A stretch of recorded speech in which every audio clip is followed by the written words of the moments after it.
Hello प्यारे मित्रों, कैसे हो आप सब। आई होप सब लोग मस्त ज़बरदस्त होंगे। आपका स्वागत है आपके अपने चैनल द होपफुल इंस्टीट्यूट में। हमने एक नई सीरीज़ शुरू की थी, होप सीरीज। उसके माध्यम से हमने आपको बताया था कि 5 क्वेश्चन रीजनिंग के, 5 क्वेश्चन मैथ के हम रोज़ आपको बताया करेंगे।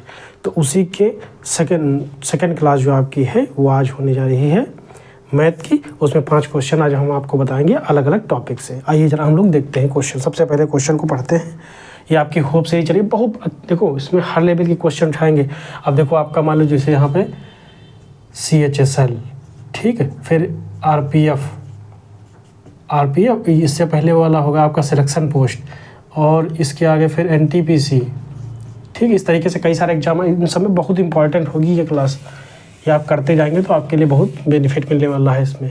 देखो सबसे पहले इस क्वेश्चन को सॉल्व करते हैं। देखो क्वेश्चन लिखा हुआ है √18 - 1/√2 का सरलीकरण कीजिए। अब देखो √18 जो आपका लिखा होता है ये 9 दूनी 18 होता है ना, 9 दूनी 18 होता है। और हम लोग जानते हैं कि ये जो है आपका 3 का स्क्वायर ये लिखा होता है। तो ये आप जब हम तोड़ेंगे इसको ब्रैकेट के अंदर, जब तोड़ेंगे तो 9 × 2 -1/√2, ठीक है। अब देखो ये 3 तो बाहर हो जाएगा, आपका √2 बचेगा, ठीक है। तो ये जो बचेगा आपका, देखो 3 × 3 = 9, तो ये आपका जो बचेगा 3√2 और माइनस का 1/√2। अब देखो सॉल्व करेंगे जब, तो कैसे सॉल्व करेंगे, इसकी मल्टीप्लाई इसके साथ करेंगे तो 3 दूना 6 हो जाएगा, 6 माइनस के 1/√2। इस तरीके से सॉल्व करेंगे। देखो यहाँ पे √9 × 2 -1/√2 इक्वल टू 3√2 - 1/√2 इक्वल टू, अब देखो यहाँ पे इसकी मल्टीप्लाई इसके साथ करा दिया तो ये हो जाएगा 6, 6 माइनस 1 1/√2, तो 5/√2, सॉरी 5 नहीं होगा, एक सेकेंड। देखो ये 3, हाँ 5 ही होगा, वेट 5 ही होगा। तो ये हो जाएगा आपका 5/√2। इस तरीके से ये आपका आंसर आ जाएगा। इस तरीके से ये सॉल्व हो जाएगा। देखो सिंपल सा था, √9 × 2 -1/√2। इस तरीके से हमने इसको सॉल्व किया। इसके बाद देखो ये जो है 9 जो होता 3 का स्क्वायर होता है, तो हमने 3 बाहर कर दिया, √2 अंदर कर दिया, फिर -1/√2। इसकी मल्टीप्लाई इसके साथ करा दी, इसकी मल्टीप्लाई इसके साथ करा दिया, तो हो गया। देखो 2 की मल्टीप्लाई, रूट की मल्टीप्लाई होती है तो रूट हट जाता है। 2 × 3 6 हो गया, 6 माइनस 1 5, 5 बचे 2, 5 बचे √2 हो जाएगा। ये आपका आंसर हो जाएगा, 5 बचे √2। अब देखो क्वेश्चन नंबर 2। ये आपका जो क्वेश्चन दे रखा है ये सरलीकरण का क्वेश्चन है, सिंप्लीफिकेशन का। ये बहुत सिंपल टाइप का एक आपको होता है, जिसमें एक देखो इसमें एक फार्मूला लगा, देखो 0.1 × 0.1 × 0.1। अब ये बन गया आपका a³, ठीक है। ये प्लस ये बना आपका, सॉरी यहाँ पे प्लस रेड कलर से लिख देते हैं, तब दिखेगा आपको अच्छे से। देखो ये आपका जो बन रहा है ये आपका बनेगा a³ बनेगा। अब देखो ये वाला जो है 0.3 मल्टीप्लाई में 0.3 मल्टीप्लाई में 0.3, तो ये आपका b³ हो गया, ठीक है।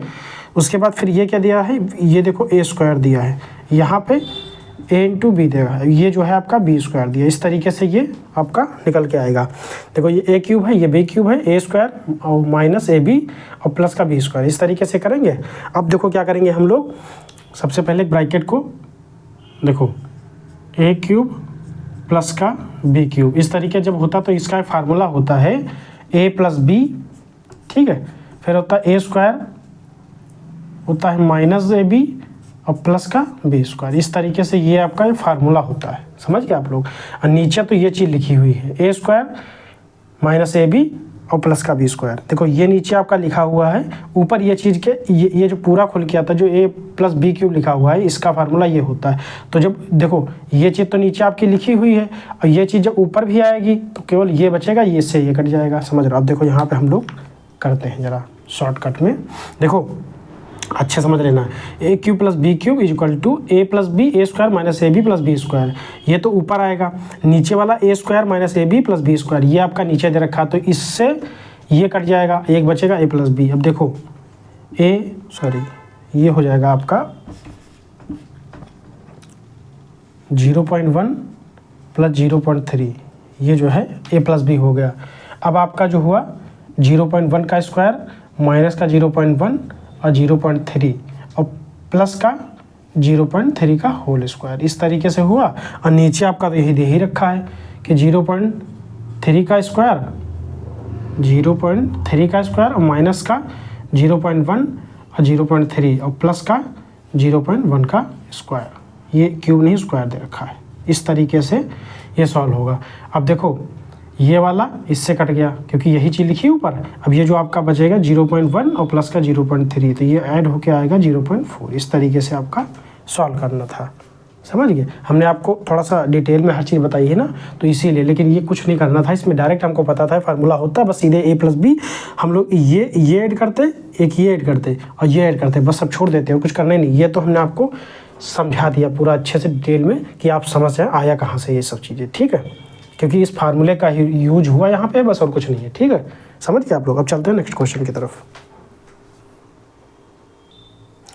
देखो ये आपका एक क्वेश्चन है, बहुत सिंपल सा क्वेश्चन है, जरा इसको देखते हैं। दो संख्याओं का अनुपात 2:3 है। तो यदि दोनों संख्याओं का योग 75 है तो दोनों संख्याओं में बड़ी संख्या कौन सी। देखो सबसे पहले फर्स्ट रेशियो सेकंड रेशियो हम लोग ले लेंगे। देखो 2 रेशियो में दे रखा तो मल्टीप्लाई में x कर लेते हैं क्योंकि हमें निकालना पड़ेगा आगे ना, इसीलिए। देखो ये जो है इस तरीके से हुआ। अब फिर कह रहा है कि देखो दोनों संख्याओं का योग, अब अगर हम फर्स्ट और सेकंड का योग करेंगे तो ये आपका हो जाएगा 5x। 5x की वैल्यू आपकी जो दे रखी है 75 दे रखी है, ठीक है, 75 दे रखी।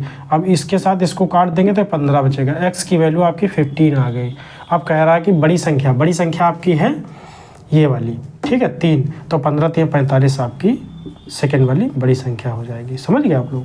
बस ये सिंपल सी क्वेश्चन था, कुछ नहीं था क्वेश्चन में। अब चलते हैं नेक्स्ट क्वेश्चन की तरफ।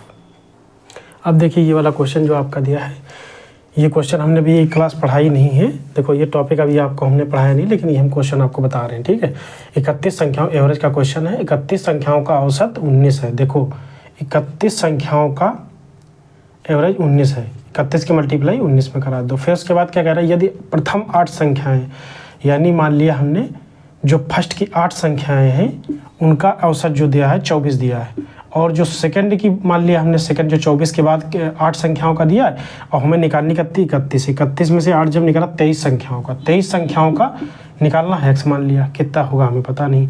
अब देखो इसकी मल्टीप्लाई जब हम लोग कराएंगे तो 31 और 19 की मल्टीप्लाई कराएंगे तो 19 एक्कन 19 होगा, और देखो 19 एक्कन 19 होता है, उसमें से 9 और फिर यहाँ पे आपका 1 कैरी हो जाएगा, ठीक है। और फिर उसके बाद 19 से 57 एक 58, ठीक, 589 आपका यहाँ पे आएगा। इस तरीके से हमने लिख लिया। अब देखो 24 की मल्टीप्लाई जब 8 में करेंगे तो 192 होता है, क्योंकि 24 108 192। अब देखो इसमें से जब इसको माइनस करेंगे तो ये आ जाएगा 7 और 18 में से 9 गया तो 8 बचेगा, सॉरी 9 बचेगा, 8 नहीं बचेगा, 9 बचेगा, क्योंकि 18 में से जब 9 जाएगा तो 9 बचेगा। यहाँ पे बचेगा आपका, देखो एक तो कैरी हमने ले लिया, एक और गया तो 3 बचेगा, 397 23x। अब देखो इसकी जब इससे काटेंगे हम लोग 397 को 23 से काटेंगे तो ये आपका हो जाएगा 23 एक्कन 23, बचा कितना आपका 23 7 9 7 16 बचा। फिर उसके बाद एक कैरी लिया 7 हो गया। तो ये जो हम लोग करेंगे इस तरीके से, तो जब कटेगा आपका देखो 23 एक्कन 23 और उसके बाद फिर बचा का 7, इधर बचे आपका 7 9 7 16 अब ये जो कटेगा आपका 23, अभी ये 23 की मल्टीप्लाई 123 की मल्टीप्लाई जब हम लोग करेंगे तो 23 पंचे 115 होता नहीं, 23 पंचे 115 और 23 छक्का 115, उसके बाद 138, फिर होता है 161, 7 बार 161 जाएगा, ठीक है। ये आपका 161 होगा। यहाँ पे बचेगा 8, तो 17 पॉइंट समथिंग कोई आंसर आ रहा क्या। अब देखो 8 बचा, 8 नहीं सॉरी 8 नहीं बचेगा, यहाँ पे बचेगा 6, ठीक है। तो 23 दूना 46, ठीक है। तो 17 पॉइंट समथिंग 2 आएगा, 17.2 समथिंग आएगा, यानी फर्स्ट वाला ऑप्शन 17.2 आपका। देखो हमने कैसे किया, 397 बचा। अब 23 की जो डिवाइड कर रहे थे हम लोग तो 23 एक बार गया, फिर उसके बाद बचा कितना आपका 16 बचा, फिर 7 बचा। फिर उसके बाद फिर जो है यहाँ पे हम लोग जो दोबारा करेंगे जब इसकी वो करेंगे दोबारा से, मतलब डिवाइड करेंगे तो यहाँ पे देखो 23 का पहाड़ा जब पढ़ेंगे तो 23 सत्ती 161 होता है, तो 6 बचा। अब 23 दूना 46 बचेगा। अब फिर उसके बाद बचेगा कितना 14। अब 14 में हम लोग फिर से मल्टीप्लाई करें तो 6 बार जाएगा। ठीक है, इस तरीके से हमें सॉल्व करना होता है। तो आपका जो आंसर आएगा वो 17.26 होएगा। समझ गए आप लोग? बस ये सिंपल सा था, कुछ नहीं था। अब चलते हैं नेक्स्ट क्वेश्चन की तरफ। देखो ये क्वेश्चन बहुत प्यारा है, इसको जरा अच्छे समझो। दो नल पी तथा क्यू एक टंकी को क्रमशः 24 तथा 18 घंटों में भर सकते हैं। यदि दोनों नस्लों को दोनों नलों हैं, नस्लों नहीं यार, दोनों नलों होगा, दोनों नलों को पूर्वाहन 11 बजे खोल दिया जाता है। तो ठीक दो पूर्वाहन ठीक 11 बजे खोला जाता है।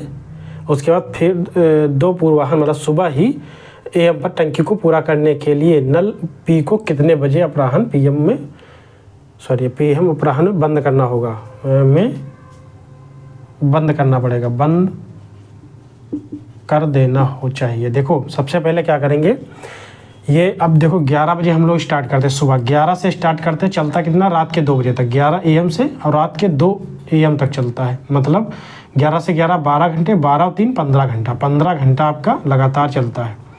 और 15 घंटे लगातार देखो इसमें पी तो बंद कर दिया जाता है। पी आपका कह रहा है पी को कितने बजे अपराह्न पीएम में बंद कर देना होगा। क्यों नहीं बंद होगा आपका, तो हम सबसे पहले एलसीएम निकालेंगे। पी क्यू, पी का एलसीएम आपका है 24 और ये 18, इनका दोनों का एलसीएम होगा 72।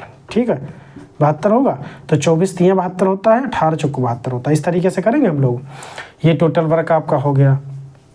अब सबसे पहले क्या करेंगे, 4 3 7 ए प्लस बी जो है आपका 7, समझते रहना, 7 हुआ ए प्लस बी और 72 घंटों में मतलब जो है पूरा वर्क हुआ। अब हम लोग क्या करेंगे, देखो सबसे पहले क्या करते हैं, जो आपका इसमें देखो पी तो बंद कर दिया जाता है। अब कितने समय बाद बंद कर दिया ये तो हमें नहीं पता है, लेकिन क्यू तो बराबर चलता रहता ना। तो क्यू जब चलता रहता है तो क्यू कितना वर्क करेगा, 15 घंटे में कराना क्यू से है, तो 15 की मल्टीप्लाई क्यू के वर्क टाइम से, इसे इफिशियंसी से कर दो। तो क्यू की इफिशियंसी जो है आपकी 4 है क्यू की। देखो क्यू का काम जो आपका निकल गया 15 चौको 60 घंटे, 60 जो आपका वर्क है ये जो है 60 घंटे लगभग काम करेगा क्यू। समझते, 60 घंटे नहीं, 60 जो आपका है वो 72 से 72 एलसीएम था, इसमें से 72 वर्क, 60 वर्क ये अकेले क्यू का डालेगा। अब बचा कितना 12 वर्क। देखो 60 जब इसमें से निकल जाएगा तो आपका 12 वर्क बचा। 12 वर्क जो बचेगा आपका वो केवल पी तो ही करेगा, पी ही तो करेगा क्योंकि पी तो बंद कर दिया जाता है ना। अब कितने बजे पीएम में शाम में बंद कर दिया जाता है, सुबह 11 बजे हम लोग स्टार्ट करते हैं, सुबह 11 बजे स्टार्ट करते हैं और कितने मतलब शाम को कितने बजे बंद कर दिया जाता है पी को। उसके बाद क्यू लगातार चलता रहता है जब तक टंकी भरती नहीं। भरती कब है, रात को 2 बजे, समझते रहना। तो ये जो आपका है 12 बचा, 12 को हम लोग इसकी इफिशियंसी से डिवाइड कर देंगे, पी की इफिशियंसी से। पी की इफिशियंसी जो आपकी है वो 3 है। ठीक है, 3 इफिशियंसी जब हम लोग डिवाइड करते हैं 4 घंटे ये काम को करेगा, 4 घंटे काम को करेगा। स्टार्ट 11 बजे हुआ था, समझते रहना कि स्टार्ट 11 बजे हुआ था और वर्क कितना किया है 4 घंटे। ठीक है, तो 4 घंटे इसमें ऐड कर देंगे 11 बजे, तो 3 बजे ये आपका बंद हो जाएगा। पी जो है, पी का काम 3 बजे बंद कर दिया जाएगा, समझते रहना। आप फिर से समझ लो, दो नल पी तथा क्यू एक टंकी को क्रमशः 24 तथा 18 घंटे भर सकते हैं। दोनों नलों को 11 पूर्वाहन 11 बजे खोल दिया जाता है। तो ठीक 2 बजे रात में बंद करने के लिए, मतलब पूरा भरने के लिए जो है पी तो चलता रहता है, क्यू बंद कर दिया जाता है। बंद और शाम में, जैसे मतलब सुबह हमने स्टार्ट किया 11 बजे, लेकिन हमें शाम में कितने बजे बंद करना है कि टंकी जो है रात में 2 बजे भर जाए। अब देखो ये चीज़ हमने किया, तो देखो क्यू तो शुरू से लास्ट तक करता रहता है काम को। देखो क्यू जो आपका है वो पूरे 15 घंटे काम को करता है, 15 घंटे क्यू आपका करता है। तो 15 में क्यू की एफिशिएंसी से हम लोग मल्टीप्लाई करा देंगे, तो 60 वर्क कर लेगा, 60 सिर्फ क्यू कर लेगा, समझ रहे हो। पी जो आपका है वो 12 वर्क करेगा, 12 करेगा कितने, 3 की एफिशिएंसी के साथ 4 घंटे करेगा। उसके बाद फिर जो है ये 4 घंटे जो आपके हुए वो ये 4 घंटे इसमें ऐड कर देंगे 11 बजे से। 11 बजे से स्टार्ट कर देंगे, तो 11 बजे में जब ऐड कर देंगे 4 घंटे, तो 3 बजे आपका पी जो है बंद कर दिया जाएगा। 3 बजे पी बंद कर दिया, क्यू लगातार चलता रहेगा रात में 2 बजे तक, और 2 बजे तक क्यू भर देगा। आई होप सब लोग समझ गए होंगे, सिंपल सा क्वेश्चन था, बस थोड़ा समझने की ज़रूरत थी और कुछ नहीं था इसमें। तो आई होप सब लोगों को अच्छी लगी होगी क्लास। प्लीज़ लाइक से सब्सक्राइब जरूर करिए, अपने दोस्तों का जरूर शेयर करना, क्योंकि बहुत मेहनत लगती है। और आप लोग जो है मेहनत से पढ़ते रहिए, आप लोगों के लिए ये क्लासें आती रहेंगी रेगुलर।